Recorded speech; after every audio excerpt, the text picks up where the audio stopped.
नमस्कार शेतकरी मित्रांनो, मी प्रशांत सावळेराम देशमुख, राहणार जवळे कडलक, तालुका संगमनेर, जिल्हा अहमदनगर।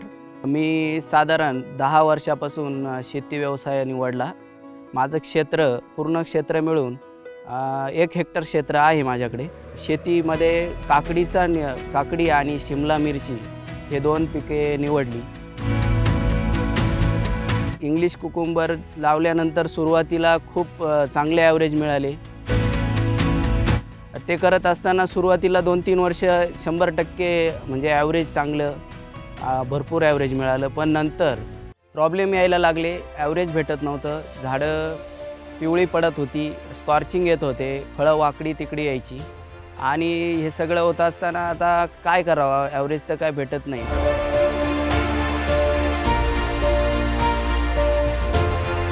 कोर्टेवा कंपनीचे प्रतिनिधींची माझी भेट झाली आणि त्यांनी झाडं उपटून बघितल्यावर सांगितलं की तुमच्या मुळ्यांना गाठी आहेत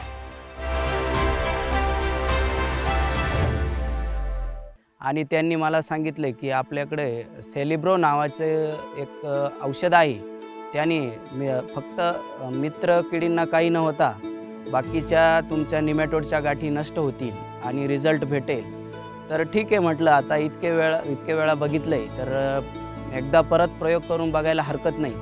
मग मी लागवड करायच्या आधी त्यांनी मला डोस दिला आणि कोर्टेवा कंपनीचं जे औषध वापरलं सेलिब्रो, त्याचे रिझल्ट 1 नंबर आले। निमॅटोड नष्ट झाला, निमॅटोड एकदम म्हणजे नाहीच्या प्रमाणात निमॅटोड आहे। तर हिरवीगार एकदम रोपे आणि काकडीचे ॲव्हरेज आज 80 दिवस झाले।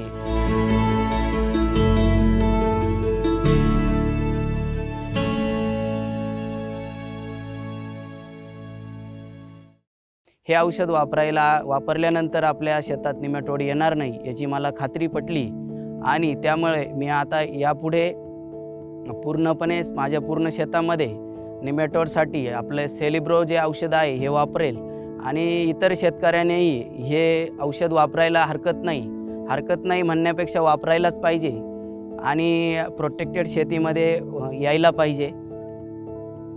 सेलिब्रो, मुळे जोमदार तर पीक जोमदार।